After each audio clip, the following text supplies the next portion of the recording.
Innal hamdalillah nahmaduhu wa nasta'inuhu wa nastaghfiruhu wa na'udzu billahi min shururi anfusina wa min sayyiati a'malina may yahdihillahu fala mudhillalah wa may yudlil fala hadiyalah. Asyhadu an la ilaha illallah wahdahu la syarikalah wa asyhadu anna Muhammadan abduhu wa rasuluh. Allahumma shalli ala Muhammad wa ala ali Muhammad kama shallaita ala Ibrahim wa ala ali Ibrahim wa barik ala Muhammad wa ala ali Muhammad kama barakta ala Ibrahim wa ala ali Ibrahim fil alamin innaka Hamidum Majid. Amma ba'd. Ya ayyuhalladzina amanu ittaqullaha haqqa tuqatih wa la tamutunna illa wa antum muslimun. Ya ayuhan nas ittaqu rabbakumul ladzi khalaqakum min nafsin wahidah wa khalaqa minha zawjaha wa bassa minhuma rijalan katsiran wa nisaa'a wattaqullaha allazi tasaaluna bihi wal arham innallaha kana 'alaikum raqiba. Ya ayyuhalladzina amanu ittaqullaha wa qulu qawlan sadida yuslih lakum a'malakum wa yaghfir lakum dzunubakum wa may yuti'illaha wa rasulahu faqad faza fawzan 'azima. Wa qala Allah ta'ala fil Qur'anil Karim, a'udzu billahi minasy syaithanir rajim.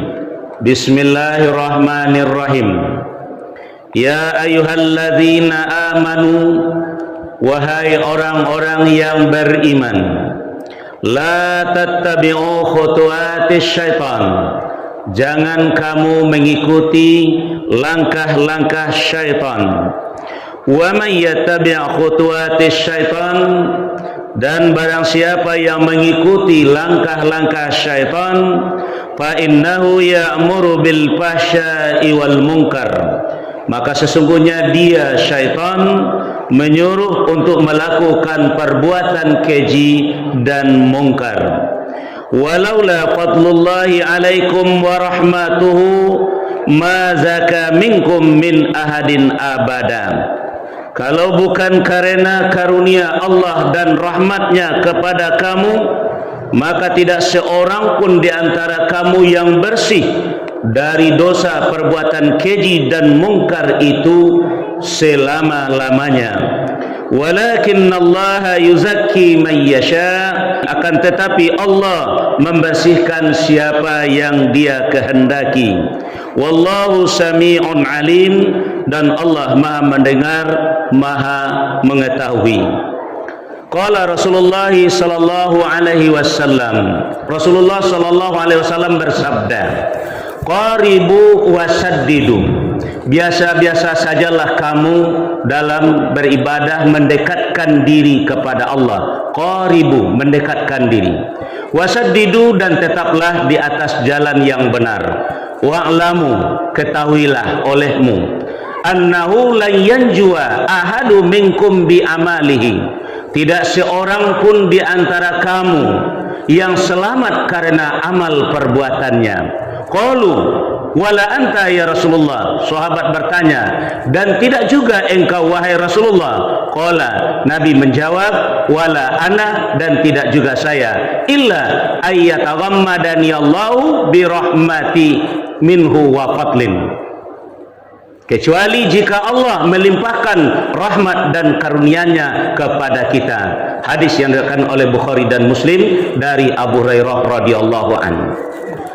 Kaum muslimin hadirin, jamaah Jumat yang dimuliakan oleh Allah, pertama dan utama sekali kita panjatkan puji dan syukur kehadirat Allah Subhanahu wa taala atas segala limpahan rahmat, hidayah, taufik dan inayahnya kepada kita semua. Selanjutnya salawat dan salam kami mohonkan kepada Allah, semoga selalu tercurah kepada hamba, Nabi dan Rasulnya, yakni Nabi Muhammad sallallahu alaihi wasallam.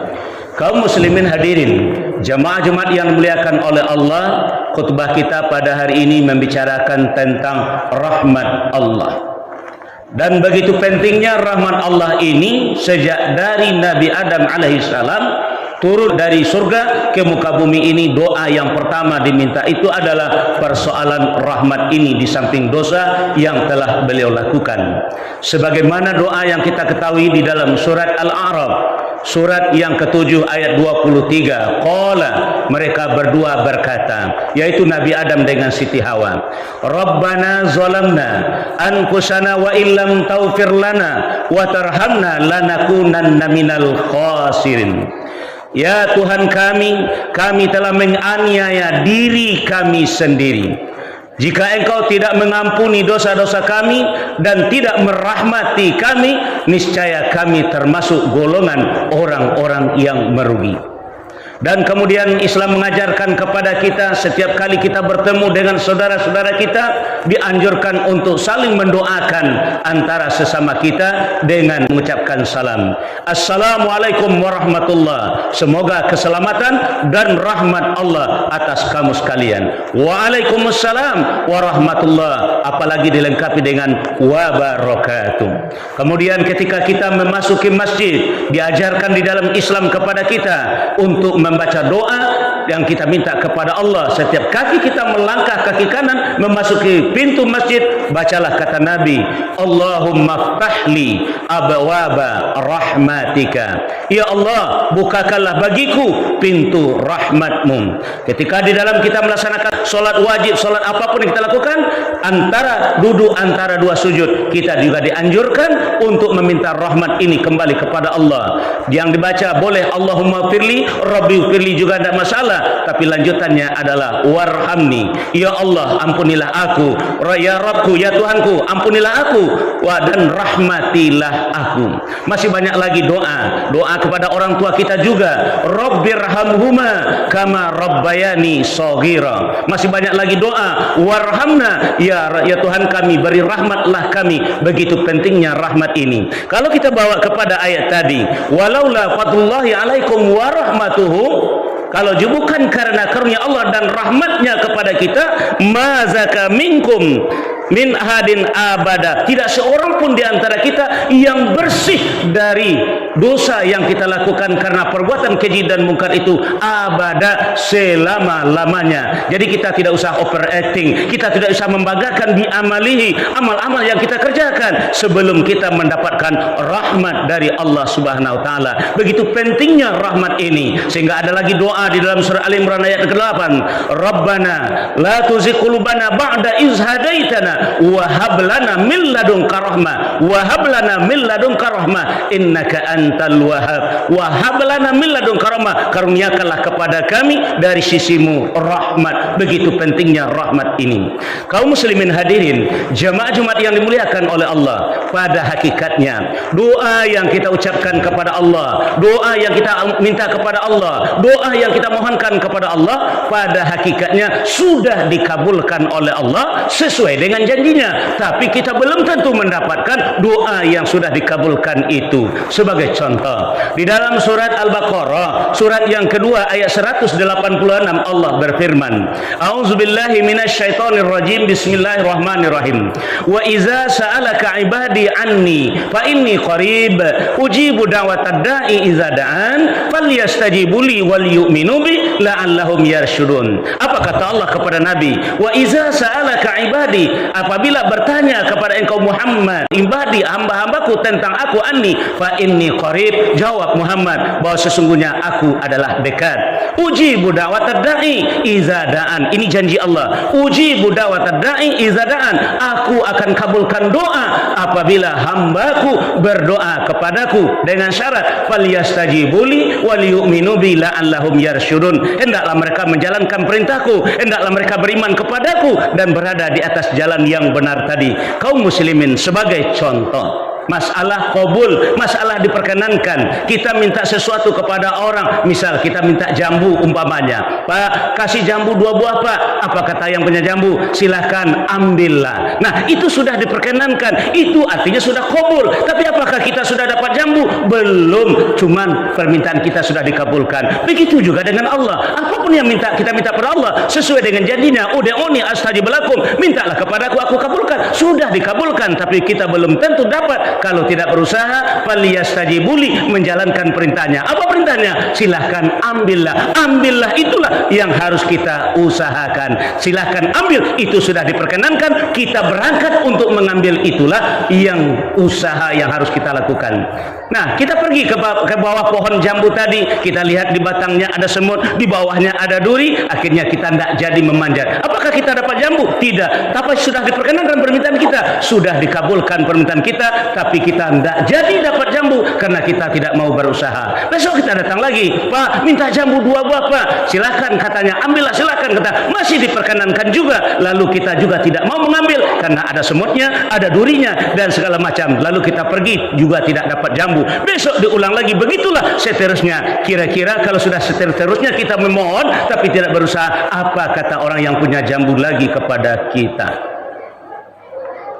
Inilah persoalan umat Islam yang selalu mengadu, memang mengatakan kepada saya, Ustaz, bagaimana nih Ustaz? Saya selalu berdoa kepada Allah, kok tidak dapat juga? Kata saya, sudah dikabulkan. Belum ada Ustaz, karena engkau belum berusaha. Antum belum berusaha karena sudah diperkenankan oleh Allah, tapi anda tidak berusaha. Contoh, kita dalam sholat meminta pada Allah, warzuqni, ya Allah, kasih saya rezeki, ya Allah. Keluar dari pintu masjid kita mohon lagi, Allahumma inni as'aluka min fadlika, ya Allah, aku mohon kepada engkau dari sebagian dari karuniamu. Kata Allah, sudah dikabulkan. Fantashiru fil ard, silahkan bertebaranlah, pergilah, yang ke kantor, yang ke sawah, ke ladang, yang ke pasar, silahkan pergilah, semuanya milik saya, tapi bagian orang jangan diambil, kata Allah.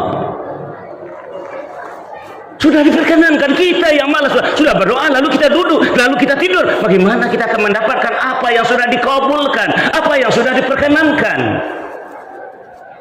Jadi sinilah persoalan kaum muslimin, hadirin jamaah Jumat yang dimuliakan oleh Allah. Lalu bagaimana cara kita mendapatkan rahmat tersebut? Karena sudah diperkenankan, makanya kita harus panjat ke batangnya. Batangnya apa? Hadza basairu linnas wa hudan wa rahmah liqaumi yuqinun. Surat Al-Jasiyah, surat yang ke-45 ayat 20. Ini Al-Qur'an, kata Allah, pedoman bagi manusia, hidayah dan rahmat bagi kaum yang yakin. Liqaumi yuqinun. Sebenarnya kita umat Islam kehilangan hidayah, kehilangan rahmat karena kita tidak yakin lagi dengan Al-Qur'an ini. Ini yang jadi persoalan. Walaupun Al-Quran bisa kita dapatkan di mana-mana, sudah dicetak sebanyak-banyaknya, tapi umat Islam tidak yakin lagi dengan Al-Quran. Jadi kalau kita jauh dari Al-Quran, bagaimana kita akan mendapatkan hidayah? Bagaimana kita mendapatkan rahmat dari Al-Quran? Kalau kita jauh dari batang jambu tadi, bagaimana kita akan mendapatkan buahnya? Walaupun sudah diperkenankan oleh si punya jambu untuk mengambilnya. Sebagai contoh kaum muslimin hadirin jamaah Jumat yang dimuliakan oleh Allah, di dalam surat Al-A'raf, surat yang ke-7 ayat 204 berbunyi. Ini sebagai contoh saja. Bismillahirrahmanirrahim. Wa iza quri'al Qur'an fastami'u lahu wa ansitu la'allakum turhamun. Apabila dibacakan orang Al-Quran, kata Allah, apabila dibacakan orang firmanku, apabila dibacakan orang wahyuku, fastami'u lahu wa ansitu, duduklah sebentar, dengarkanlah baik-baik, nanti akan saya berikan rahmat itu kepadamu, kata Allah, la'allakum turhamun. Sekarang saya kasih contoh. Ustadz diundang untuk menyampaikan firman Allah, artis diundang untuk menyampaikan syair-syair atau nyanyi-nyanyi. Kira-kira yang mana yang diminati oleh umat Islam? Apakah ustadz yang diundang untuk menyampaikan firman Allah yang diminati oleh umat Islam, atau para artis yang diundang akan membacakan syair-syair hasil khayalan manusia, imajinasi manusia? Di sini persoalan. Kalau artis yang diundang, lapangan penuh, gedung penuh.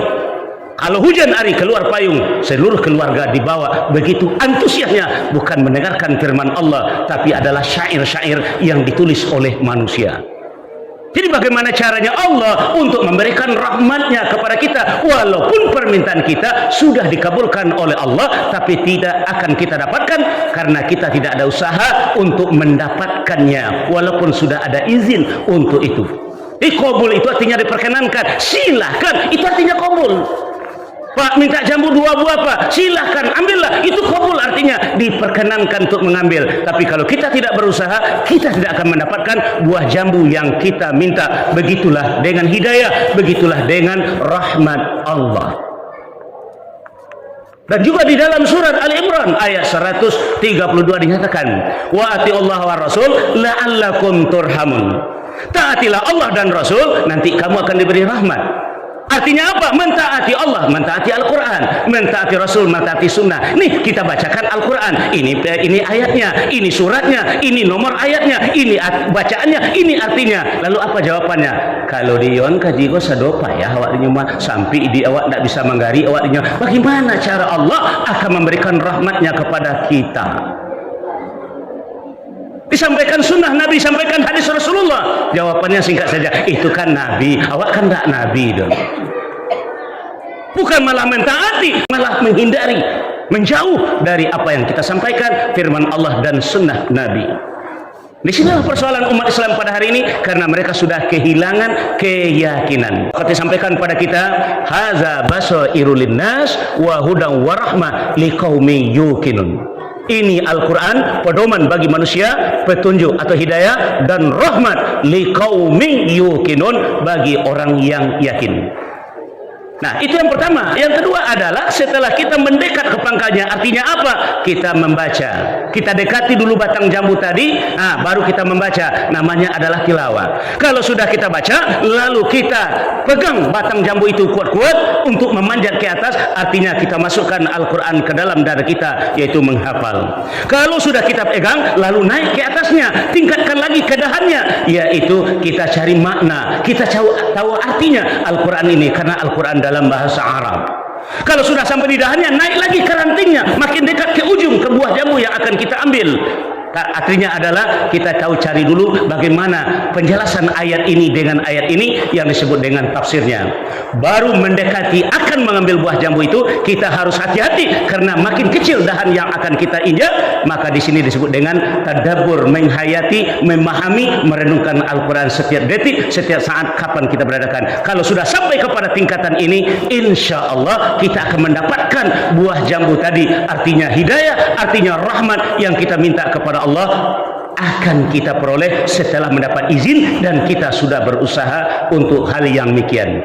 Jadi paling kurang 5 program ini harus kita usahakan. Pertama adalah tilawah, membaca Al-Quran. Dan yang kedua adalah tahfiz, untuk menghafal Al-Quran. Yang penting masukkan Al-Quran ke dalam sudur kita, sebagaimana sering khatib khutbahkan di sini. Bal huwa ayatum bayinatum fi suduril ladzina utul ilm. Dan yang ketiga, inna anzalnahu Qur'anan Arabiyya la'allakum ta'qilun. Al-Quran diturunkan Allah dalam bahasa Arab, maka cari taulah maknanya. Sekarang sudah banyak terjemah Al-Quran dalam terjemah perkata. Silahkan buka, silahkan pelajari, buka kamus, tanya Google, silahkan saja. Yang penting kita tahu apa isi daripada Al-Quran. Dan yang keempat, tafsir Al-Quran, ayat ini dengan ayat ini, penjelasan ayat ini kepada ayat ini. Silahkan saja belajar tentang tafsir Al-Quran, cari ulama, cari ilmu untuk hal yang demikian. Dan yang kelima, ini yang paling sulit karena ini berada di daerah yang sensitif, yaitu tadabbur Al-Quran, pemahaman, penghayatan. Salah dalam memahami bisa kita jatuh ke bawah, salah dalam menginjak rantingnya bisa kita terjerembab jatuh ke bawah. Makanya mentadabburkan Al-Quran sebelum mengambil kesimpulan, berhati-hatilah kita dengan firman Allah dan sunnah nabinya. Mudah-mudahan khutbah yang pendek dan singkat ini, mari kita khatib mengajak kepada kita untuk mendorong kita kembali mendapatkannya. Permintaan sudah dikabulkan oleh Allah, cuman kita belum mendapatkannya karena kita belum dekat kepada yang kita minta tadi. Apa tanda daripada orang yang sudah mendapat rahmat dari Allah? Ini kunci khutbah kita pada hari ini, surat yang ke-12, surat Yusuf ayat 53. Innan nafsa la ammaratum bisu'. Sesungguhnya hawa nafsu kita mendorong kita melakukan perbuatan yang dilarang dalam agama. Itulah pasukannya setan, fahsya wal munkar yang akan kita kerjakan. Innan nafsa la ammaratum bisu' illa ma rahima rabbi, kecuali nafsu yang mendapat rahmat dari Allah. Kalau ada yang pegawai masih korupsi di kantor, dia belum mendapat rahmat dari Allah. Kalau ada pedagang yang masih curang dalam timbangan, berbohong dalam pokok modalnya, dia belum mendapat rahmat. Kalau ada ibu-ibu rumah tangga yang masih mengambil ruku-ruku tangga sebelah yang tidak dia minta, dia belum mendapat rahmat. Kalau ada kita duduk-duduk lalu berjudi, melakukan minuman keras segala macam, atau anak muda masih berpacaran, dia belum mendapat rahmat dari Allah. Orang yang mendapat rahmat nafsunya sudah terkendali untuk tidak melakukan kejahatan lagi. Sebagai contoh, Nabi Yusuf alaihi salam, walaupun sudah ada kesempatan, sudah dikunci rumah oleh Zulaiha, sudah ditutup semuanya, akhirnya karena Nabi Yusuf nafsunya sudah mendapat rahmat dari Allah, dia lari, dikejar oleh Zulaiha, robek bajunya dari belakang. Inilah tanda orang mendapat rahmat, walaupun ada kesempatan dia tidak melakukannya. Kita barangkali tidak ada niat tadinya, tapi setelah ada kesempatan, embat terus, libas terus. Ini persoalan nafsu kita belum mendapat rahmat dari Allah. Contoh yang kedua, seorang budak, seorang hamba saya, anak gembala yang diuji oleh Umar bin Khattab, ingin mengangkat jadi pegawai Baitul Mal, yaitu, "Jang, jualah kambing ini 1 ekor." Nah, tidak bisa saya jual, Pak. Kenapa? Ini bukan milik saya, ini majikan saya yang punya. Nah, begini saja, kamu jual 1 ekor, nanti saya lebihkan harganya, bilang sama majikanmu hilang atau diterkam oleh serigala. Apa jawabannya? Berapa jumlah kambing yang ada ini, Pak? Tidak tahu majikan saya. Nah, kamu jual 1, 2, 3, kan tidak ada yang tahu. Majikan saya memang tidak tahu, Pak. Bagaimana dengan Allah? Inilah orang yang sudah mendapat rahmat dari Allah. Nah, untuk tahun 2024, kalau orang-orang yang tidak mendapat rahmat, walaupun dia seorang sarjana, maka dia akan mengikuti keinginan hawa nafsunya. Apalagi terbuka kesempatan ini, kesempatan itu dijanjikan untuk mendapatkan ini, jadi ini, dia akan melakukan segala sesuatu yang melanggar aturan agama. Persoalannya satu saja, karena dia belum mendapatkan rahmat dari Allah. Fa'tabiru ya ulil absar la'allakum turhamun.